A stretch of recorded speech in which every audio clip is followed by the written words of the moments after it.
Hello, magandang hapon sa inyong lahat.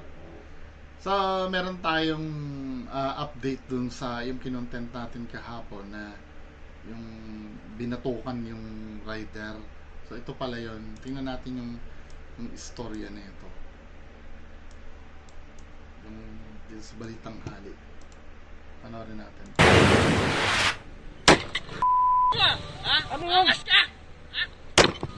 Si Coco Martin. Kuha ang video na yan sa bahagi ng Florentino Street, corner Maceda Street sa Barangay 519 sa Sampaloc, Maynila, madaling araw nitong June 1. Kaya kahit nakapula pa ang traffic light, humarurot na ang rider patawid para iwasan ang nanakit sa kanya. Bago ang pananakit, nahagip sa CCTV ng kabilang barangay ang pag-counterflow sa Florentino Street, isang one-way street, ang dalawang lalaking lula ng isang motorsiklo na parehong walang suot na helmet. Nakasalubong ng dalawa ang biktima na nasa tamang daan na huminto sa stoplight. Sa kuha ng CCTV, dito may kitang bumalik ang magkaangkas at nang makalapit sa nakahintong rider, hinampas ng nakaangkas ang ulo ng rider gamit ang hawak na helmet at sinundan ito ng pagsuntok ng driver ng motorsiklo. Dito na humarurot palayo ang biktima habang nag-counterflow na naman ang magkaangkas at lumiko sa isang kanto. Nakarating na sa Manila Police District ang video at sinabing agad silang nagkasa ng operasyon para matunton ang nanakit na magkaangkas. Ayon sa kapitan ng Barangay 517, hindi na nila mahagilap ang nanakit na rider na residente nila, pero nakipag-ugnayan daw sila sa mga kaanak at kaibigan nito. Tukoy na nila. Kasi doon sa unang vlog na napanood ko, parang ang dating hindi nila kilala. Tukoy na nila, kaya lang wala doon. Sabi, isusurrender daw nila dito sa station po, tapos dadalhin nila doon kay Yorme. Mabait naman tong bata na ito. Hindi na wala tayong pakialam, ganito ano, wala tayong pakialam kung mabait yan o hindi. 'Di ba? Ang pananagutan niya kasi yung ginawa niya dito. Yun ang pananagutan. Wala tayong paki kung mabait o hindi. Mabait man yan, fine, walang problema. Pero panagutan nito. Yan na naman tayo doon sa putang na mabait na yan eh. Ano ba yan, malakas ba ang kapit nyo dyan? naman siya talaga permanente dito nakatira yan. Iba-iba ang lugar. Pero nandito ang relative Kung mabait yan, eh bakit hindi naka-helmet? niya. Nakarating na rin ang insidente sa Land Transportation Office o LTO. Ipinahahanap na raw ang pagkakakilanlan ng motorista at papadalhan ng show cause order. May tuturing daw itong road rage. Pinag-utos sa Intelligence Division para matrace yung motorsiklo. Halatang ano yun, no? Pinagtatakpan ni Kapitan eh, no? Ay, ako, yun ang judgment ko eh. Di ba? Ba't pangungunahan mo na mabait yan? Ulitin nga natin, nabuisit ako dun ah. Di ba? Para matunton ang nanakit na magkaangkas. Ayon sa kapitan ng Barangay 517, hindi na nila mahagilap ang nanakit na rider na residente nila, pero nakipag-ugnayan daw sila sa mga kaanak at kaibigan nito. Sabi, isusurrender daw nila dito sa station po, tapos dadalhin nila doon kay Yorme. Mabait naman tong bata na ito. Hindi. Obviously hindi. Di ba? Hindi naman tayo bobo. Katulad ng sinabi ko kung mabait man yan, ano, pagtulog o kung irrelevant yun, may ginawang katarantaduhan eh. Halata mong pinagtatakpan eh. Para ma-issuehan ng show cause order. After ng hearing, dalawa lang pupuntahan yan. At papadalhan ng show cause order. May tuturing daw itong road rage. Pinag-utos sa Intelligence Division para matrace yung motorsiklo para ma-issuehan ng show cause order. After ng hearing, dalawa lang pupuntahan yan. It's either mahabaan yung suspension o totally ma-revoke na yung license niya. Sinusubukan pa namin makuha ang panig ng inirereklamo. Patuloy naman ang investigasyon ng MPD. Yun ay kung may lisensya. Jomer Apresto nagbabalita para sa Wala, si Kapitan halata mong wala yun. Anyway, next tayo, no. So ito yung pinaka malupit ngayon, min. Na mainit na talakayan. Ito yung regarding do sa police. Panoorin nga natin to.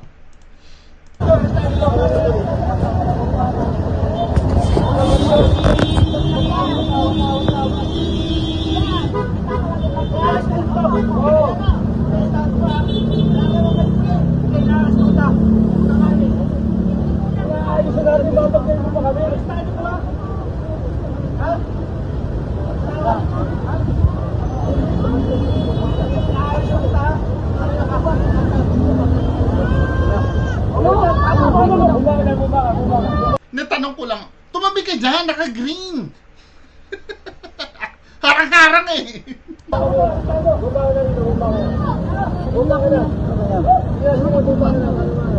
Ako ayoko mo nang pairalin yung puso ko, no? Ba't nga naman kasi ayaw bumaba ni ano? Inaano siya ng pulis.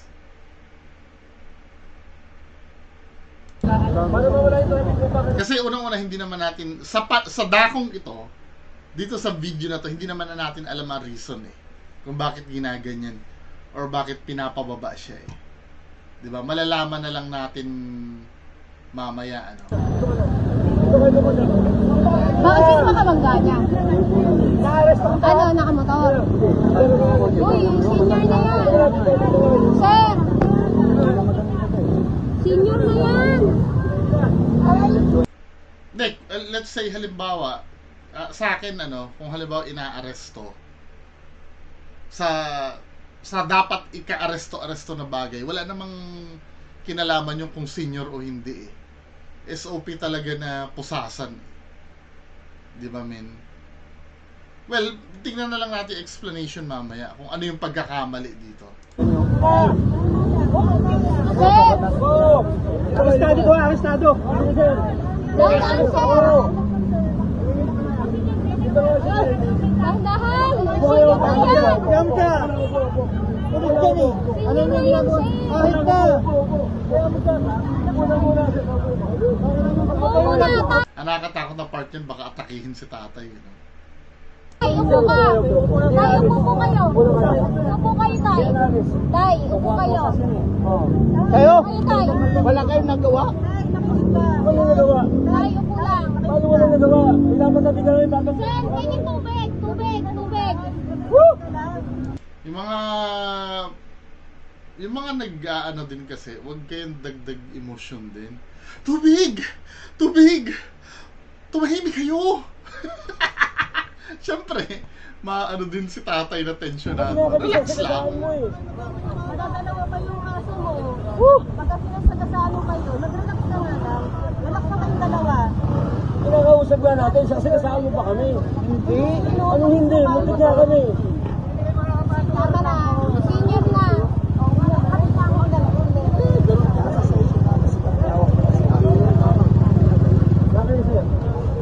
Siguro meron siyang nasagi, tapos tinakasan. Parang yun ang Arestado ka? Sir.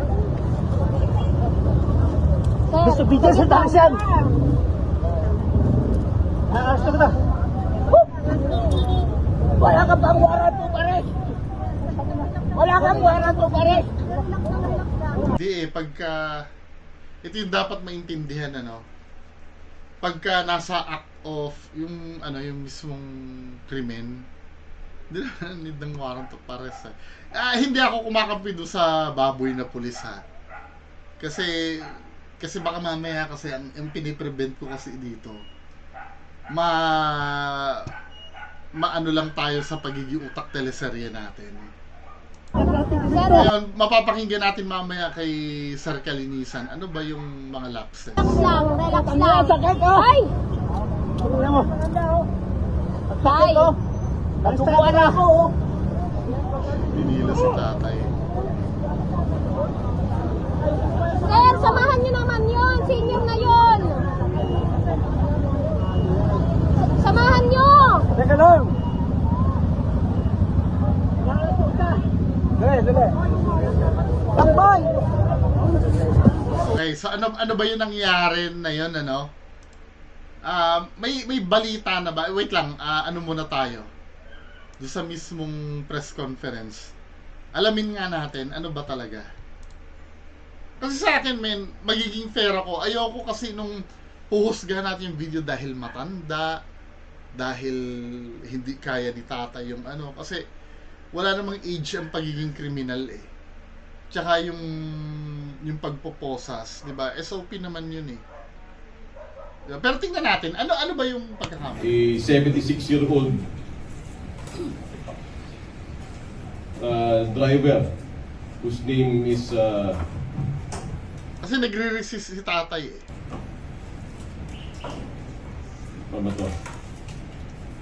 Vehicles involved: Ford Link sedan, driven by Police Corporal Simeon Suan, assigned at Region 4A headquarters, who refused to disclose his specific unit. And the other vehicle is a Hyundai shuttle van, driven by Santiago Garcia, 76-year-old. Mukha ni Alfa Romeo ah. Kilala niyo si Alfa Romeo? Single high school graduate driver. So this was on Umaangas si Kuya. June 2, 2026, 5:30 p.m. Oh, sabihin mo, Mr. Suan. Magandang hapon po sa inyong lahat. Narito po ako para nilawin po yung nangyaring insidente. Prior po kasi doon sa nangyari na yon, nakikita lang po doon yung video na ina-arrest ko. Are you telling me you're not gonna apologize, Mr. Suan? I have to apologize, sir. I understand po. Pero please, sana po ay bigyan niyo ko ng pagkakataong makapagpaliwanag, sir. With all due respect po, sir. Please. Kasi yung video po na kumakalat, parang ako ang sobrang maling-mali doon. Pwede ko po ba, sir, na mabigyan ako ng due process, ma-explain ko man lang yung side ko, sir? Di paliwanag ka. Opo, sir. Maghusga ang taong bayan. Opo. Sa una pa lang, inaalala kasi ni Sir Ralph Kalinisan eh. Salamat po, sir. With all due respect po sa inyo, Sir Canelisan.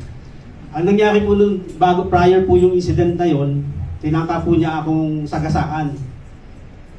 Deliberately po. Meron po akong video dito na nakuha ko po sa barangay. Nasa sagasaan niya ako. So, prior to that, gusto ko siyang pinapag-usapan ko na yung lisensya niya. Yung lisensya niya ay isubmit niya doon sa mga barangay officials doon, mga barangay tanod daan doon, para habang hinihintay namin yung yung mga traffic enforcers makuha yung mga details. Kasi wala naman po ako balak na magtagal kasi po may lakad pa ako that time. Naka-uniform ako, pupunta ako ng Krame.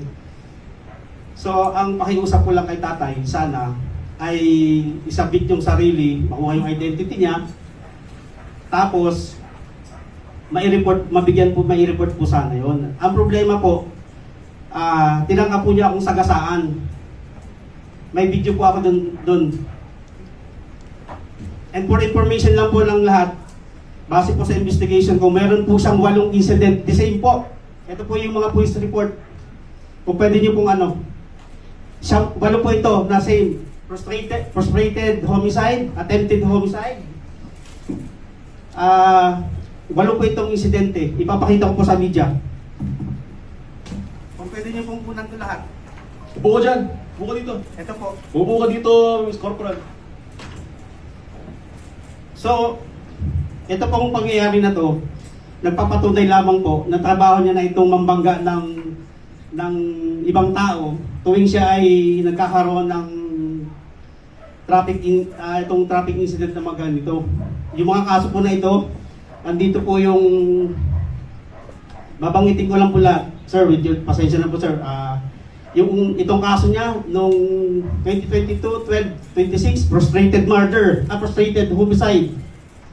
Itong isang kaso,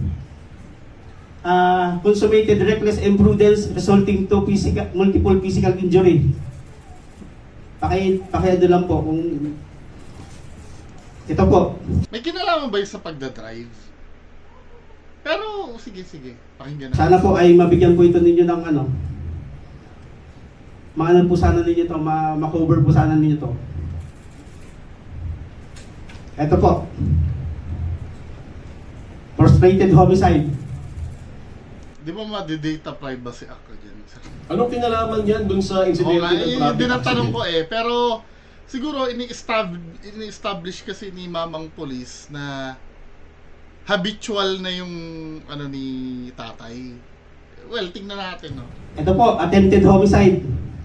Corporal Suan, Apo. anong kinalaman niyang mga pinagsasabi mo dun sa traffic accident?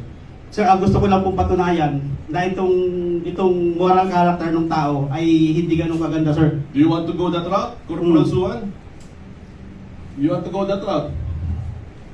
Nabanggit ko lang po ito sa itong 8 Oh, incident. let me sir. ask you a question. Corporal Simeon Dimaala Suan, batch number 197963.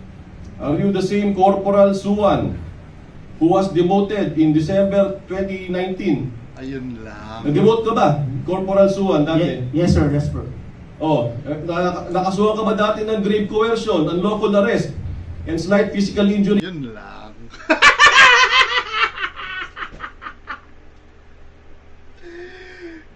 Alam mo, medyo kumakabig na ako kay mamang pulis eh, kasi si tatay pala, ang dami ng record. Yung pala siya din. Released noong January 28, 2015. Yes, sir. Ikaw rin ba ang same Corporal Suan na nagkaroon ng erasure of entry in the official blotter of PCP-11 noong January 28, 2015? Yes, sir. Nasuspend ka ba dati noong 2017? 27, sir, na-suspend ako. Naawol ka ba noong 2013, Corporal Suan? Yes, sir. Nasuspend ka ba uli noong March 28, 2024? Mas madami ka palang atraso eh. Kung ang pagbabasihan kasi na, nung una naiintindihan ko si mamang pulis, no, ini-establish niya na si tatay ay parang kumbaga habit niya na habitual na yung paggawa ng mali. Yun pala, siya rin. Diba? So, tabla lang, tabla. Hindi ko lang maalala, sir. Yung bang evaluation mo ng ano mo, no first semester to 2024, ang rating mo ba 70 lang when you are assigned in NCRPO? If you wanna go that route, Corporal Suan. Yes, sir. Kung i-discuss ko po sa inyo isa-isa yan, may mga depensa po ako dyan, sir. Yes, but that's not the point, Corporal Suan. Yes, The sir. point is, it's just a traffic accident. It's just a traffic accident. My God, matanda yung pinag-uusapan natin dito. Reasonable force. You're a policeman. And you're even answering this way in front of the whole Filipino people. Hindi ka ba nahiya? Hindi ka ba nahiya? I'm directing our legal service. Pero I mean, paano pagka hindi mapakiusapan si tatay? Diba sa kakagagamit ng force, ito hindi po ako nagtatanggol dito sa police. Pwede nyo naman po, huwag nyo po ako aawayin ha. Nagtatanong po ako. Kasi paano kung sa senaryo na yon nagre-resist si tatay na mahuli? Di ba wala kang choice para puwersahin si tatay? Kasi parang walang balak makipag-cooperate si tatay eh. Tama ba ako? Ano yung tamang gawin? Siguro mapapakiusapan yun si tatay na, tay, mukhang need ka naming imbitahan sa presinto. Ganun ba? Siyempre, sabi nila, wala ko alam niya, wala. Pero at the same time, hindi ka naman pwede magpatalo sa ganun, di ba? Hindi, opera nyo kung open po ako ha. O, hindi tayo magkaaway. Open po ako. Ano ba yung tamang intervention na gawin doon ni police? Kasi ito yung mga facts eh. Muntik na siyang sagasaan. Actually, doon sa video yata parang may iba pang naapektuhan na motorista doon eh. Doon sa ginawa ni tatay. Now, aarestuhin siya. Ayaw makipag-cooperate ni tatay. Obviously, yun yung nasa video. Ulitin natin yung video para klaro, no? Para klaro tayo. Maging fair tayo. Gusto ko talagang maano yung opinion nyo kasi siguro dala lang ng kawalan ko ng alam pagdating sa ganyan kasi feeling ko ganyan din ang gagawin ko sa pulis eh. Pagka ako yung pulis, ganyan din ang gagawin ko men eh. Kasi nga ayaw makipag-cooperate ni tatay eh. Kasi tandaan nyo, nag-start itong video na to sa kalagitnaan na hindi natin napanood na siya ba ipinakiusapan na maayos or what. Nandito na agad nag-start eh, yung kinakaladkad niya na si tatay eh. Hindi naman natin alam na bago ba mag-start yan, kinausap niya muna na maayos tay. Baka mamaya sinagot-sagot pa siya ni tatay. Ina-ask ko sa mga ano ang magandang gawin dapat ng pulis niyan?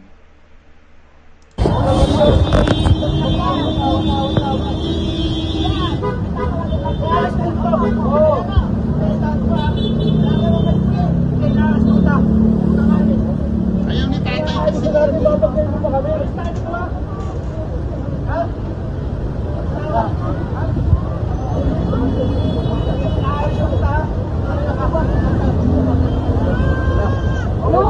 Pulis din ba yon yung ambulance?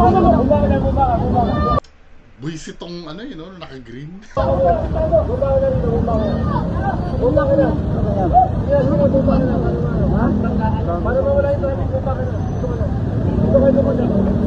Bakit sino makabangga niya? Ano, nakamotor? Uy, senior na yan. Sir! Senior na yan. Sir! Arestado ko, arestado. Dahan-dahan, sir! Dahan-dahan! Senior na yan. Diyan ka. Ulit ka ni. Ano na ginagawa? Kahit ka. Upo muna, tay. Upo ka. Tay, upo po kayo. Upo kayo, tay. Tay, upo kayo. Kayo? Kayo, tay. Wala kayong nagawa? Wala nagawa. Tay, upo lang. Paano wala nagawa? Pinapatabi ka namin batang... Sir, pwede tubig. Tubig, tubig. Pati nga kami sa... Sandali ha, kausapin ko muna si Airvlog tungkol dito. Kasi, hindi ko alam yung kung ano yung kakampihan ko ba or tingnan muna natin ha, kasi wait lang, tawagin natin si Airvlog. Hello? Hello? Hello? Hello? Yes. Hello, okay na? Napanood ko na yung ano. Di ganito, yung video. sinabi mo do sa chat mo sa akin, excessive force. Oo, excessive force talaga. Kasi ito kasi yung tanong ko. 'Di ba? Na-establish kasi dun sa istorya, yun pala ay muntik makasagasa ng iba. 'Di ba? Tapos inaaresto Tao. niya. Oo, siya yung pulis mismo.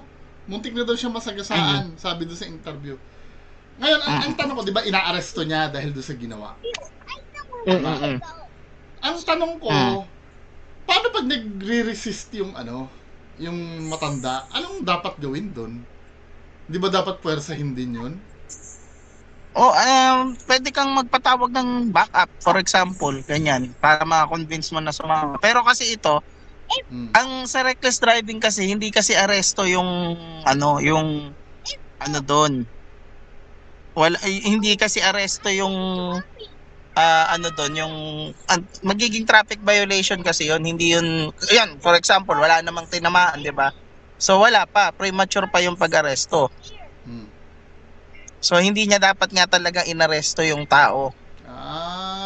Hindi ba dahil Tapos, yung ikaw muntik na kitang sagasaan, tapos let's say ang gagawin ko sa'yo, tatakbuhan kita. Ano, hindi mo ba arestuhin yung tumatakbo eh? Hindi, pwede mong ano yun eh, pwede mong gamitan ng, di ba, pagka ganun, hinaharangan para hindi makaalis. So, pwede mo nang harangan yun eh. Oh, pag naharang Na, syempre aarestuhin mo na siya. Hindi, magpatawag ka na ng para hindi ikaw yung aaresto sa kanya. Hindi aresto, ibig sabihin yung pupunta lang kayo sa sa pulis. Pag inaresto mo kasi, ibig sabihin nun, ikukulong mo. 'Di ba? Hindi naman kulong yung parusa sa reckless driving na gano'n, na wala namang tawag doon, wala namang nangyaring krimen pa eh. Tapos inaaresto mo na. So premature yung ginagawa ng pulis. Kasi tapos ang ginawa pa niya, kinakadya pa, nihila niya palabas. Kasi ang iniisip Yun ko naman, nandun ako sa part kasi na inaaresto eh. Ngayon, habang inaaresto, nagre-resist si tatay, hindi ba dapat lang nakaladkarin mo yun? Kasi ayaw niya eh. Pagka inaaresto talaga. Pag inaaresto talaga. So pag inaaresto, ibig sabihin, kung gumawa siya ng krimen, wala namang krimen na nagawa dito sa granted na may krimen na ginawa siya, pwede na yung kinaladkad si tatay. Kung resisting arrest, pwede, oo. So, pero hindi yung excessive yung lang, normal lang na pero syempre syempre ikaw naman, hindi mo naman maaano kung excessive o hindi yun eh. Hindi kasi excessive kung parehas kayo ng force. 'Di ba? Ibig sabihin pagka nilakasan niya at nilakasan mo rin, hindi excessive 'yun. Pero kung yung hindi lumalaban, ganyan. Lumalaban si tatay eh. Sa bagay. Pero just the same, mali pa rin yung pag-aresto na ginagawa kasi hindi naman arrest dapat yung ginagawa doon. Okay. Sana nagpatawag Kasi na wala lang siya namang ng enforcer, ano? Oo, nag-usap na lang sila, ganun. Okay, naiintindihan ko Kaso, na. ang nakikita ko parang aggressive kagad yung pulis, di ba? Mm-mm. Na ano, Kasi nga nadala siya, siguro ng siya kasi yung muntik ng masagasaan daw. Di umano. kaya nga. Ngayon, nung sa press conference, matatawa ka, sinagot-sagot niya si Ralph Kalinisan. Oo nga, oo. Yun yung kinukwento ni ano kanina ni Onyok. Kaya natatawa din siya. Sabing ganun in-establish niya yung matanda pala na yun daw ay marami ng past na kaso na attempted homicide, etc. etc. Ang ginawa naman ni Ralph Kalinisan, kinalkal naman yung mga records niya na tampering of ano ba yun? Yung bakit kasi ginawa niya yun? Hiwalay na kaso yun eh. Kung hindi nakasuhan yung iba, hindi hiwalay yun. Siguro gusto niyang ipakita sa media na yung matanda ay tarantado talaga. Na kailangan anyway. So yun lang yun lang, kausap niya kasi si Kalinisan, no? Kawawa siya doon. Lahat niya na-record pati mga pag-aawol niya. Sabi niya, do you want to go with that route? Sabi niya gano'n. Lahat ng record ng ano niya, kalokohan niya, in-identify din ni Kalinisan. Anyway, salamat ha. Yun lang naman tatanong ko. So, ang short nito, hindi dapat inaresto. Kasi yun ay traffic violation. Okay. Maliban na lang, let's say halimbawa, nabunggo niya, then tumakbo si tatay. Oo, yun. Okay. Yung flagrante delicto na yun, naririnig mo yung sinabi, di ba, wala kang warrant of arrest. Hindi rin natin linawin yun, no? Pwede kang mag-arresto nung walang warrant of arrest kapag ka yung flagrante delicto. Ibig sabihin, ginawa mo mismo yung habang ginagawa mo yung krimen. So, yung nangyayari. Nakita ka, oo. Tapos yun, hulihin ka. Ganon. Anyway. Yun. So, hindi na yung, kunyari, ginagawa mo na yung krimen. Tapos pupunta ka pa ba ng korte nun para mag-apply ng warrant? Dagdag lang. Ay, salamat ha. Ayun. Salamat sige. sa information. Sige. Bye-bye. Thank you. So, yun pala yun. Hindi pala dapat inaresto kasi yun ay traffic lang. Diba? Ang iniisip ko naman kasi, doon sa part na yun, inaaresto niya, syempre nga naman, kapag ikaw pulis ka, nag-aaresto ka, tapos nagre-resist, pupersahin mo talaga yun. Diba? Now, pagpatuloy natin tong press conference nila. If you wanna go that route, Corporal Suan. Yes sir, kung i-discuss ko po sa inyo isa-isa yan, may mga depensa po ako dyan sir. Yes, but that's not the point, Corporal Suan. The point is, it's just a traffic accident. It's just a traffic accident. My God, matanda yung pinag-uusap. Same nung sinabi ni Aeroblog. Naiintindihan ko na po. Usapan natin dito, reasonable force. You're a policeman, and you're even answering this way in front of the whole Filipino people. Di ka ba nahiya? I'm directing our legal service, Director Mai, to file criminal case against Corporal Suan for violation of RA 7438 for failure to inform arrested persons of their rights. Dapat binasa mo yung Miranda rights niya. I'm directing the IMIS of the National Police Commission, Director Texon, initiate a motu proprio investigation against this guy for oppression, grave misconduct, and conduct unbecoming of a police officer. We will have none of this in the Philippine National Police. Corporal ka, na-demote ka pa, sarendo ka, nalakas ng loob mo magsabi ng mga derogatory information ng tao. Hindi naman ikaw malinis. Di ba? You had your time. Yes, sasagutin ko nila sir. Ito ang point ko, ba't mo kailangan kalawitin ng matanda? Forget those information of the other one. With all due respect sir, that time marami na pong tao. Marami na pong nagagalit sa amin. Mahaba na po yung traffic. Meron siyang ibang nasagasaang tao. So, mag-isa lang po ako dun sir. Kung magkaroon po ng kumusyon doon, bugbugin si tatay o ako ang bugbugin, kargo ko po yun dahil ina-arrest ko na po siya doon time na yun. Under the circumstance, sir, kailangan kong gawin na alisin siya doon para doon sa security namin, sir, namin dalawa. Security niya, security ko. We have a problem if our policemen are like this. We have a big problem. Hindi nga daw traffic violation nga lang. We really have a big Ngayon kung tumakbo yan, edi ako, 'di ba, isumbong sa LTO or ano, andiyan naman sila Kanilaw eh. problem. You should not have done that. He's a 76-year-old guy. Reasonable force yan. Hindi naman, wala namang gagawin ni matanda doon sa bangketa. Sir, bago po yun, sir, sa loob ng sasakyan, meron siyang inuhugot doon. Hindi ko alam kung papatalim o Okay tayo magbubo. Okay na yan, okay na yan. Sir, Okay na yan. So, any other questions? I think you've, his demeanor right now speaks 10,000 times of his character. So doon na tayo sa may part na sinagot-sagot siya, no. Ano ba yan, sir? Lorian natin. Senior citizen na nagmamaneho ng sasakyang nakapanggaan niya at nagtangka umanong sumagasa sa kanya. Yan ay matapos niyang pumalag at sagutin pa ang commissioner ng National Police Commission o NAPOLCOM. Nakatutok si Marisol Abduraman. Viral ang video na ito kung saan makikitang hinahatak at pilit na pinabababa ng isang pulis ang driver ng isang utility van. Nang mapababa ang driver, pilit naman itong pinupusasan ng pulis.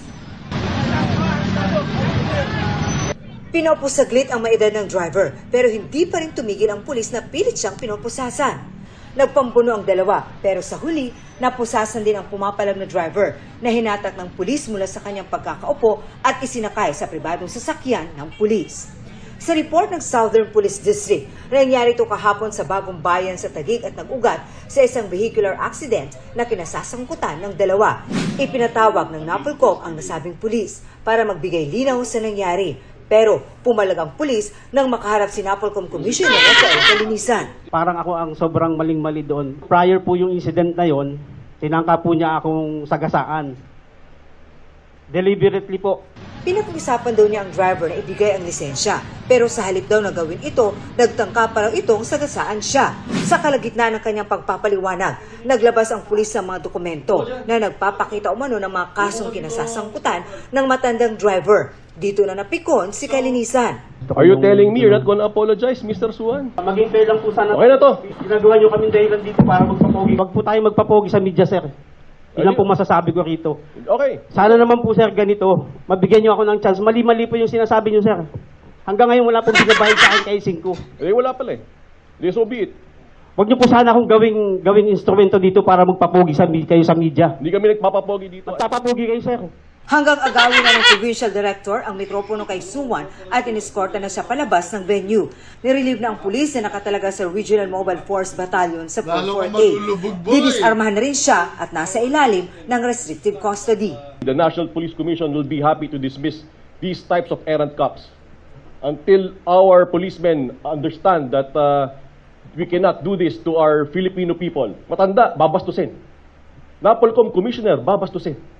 Nasaan na ba ang respeto natin dito? Corporal Suwan, kaya nawawala ng tiwala ang taong bayan sa pulis. Gaya mo, gawa mo. Hindi ka dapat maging pulis. Ayon sa NAPOLCOM, dati nang may mga kasong administratibo Yun nga, in-identify nga kanina. ang nasabing pulis. Kabilang na riyan ang grave coercion, unlawful arrest at iba pa. 5 times he has eluded dismissal. Nag-awol na nga, nakabalik pa. I'm trying to investigate right now. Nagkaayos man ang pulis at ang driver, nadagdagan naman ang mga reklamong kakaharapin ng nasabing pulis. Marisol Abduraman, nakatuto, 24 oras. Well, baka talagang tadhana niya na talagang hindi maging pulis, no? Diba? Just imagine, no, kung paano magiging sakit ng ulo yan sa mga commander niya. Diba? Anyway, so, yan lang muna. At least medyo nalinawan tayo. Salamat, Sir Irvlag, sa information na binigay mo. Magandang hapon sa inyo lahat. Bye-bye.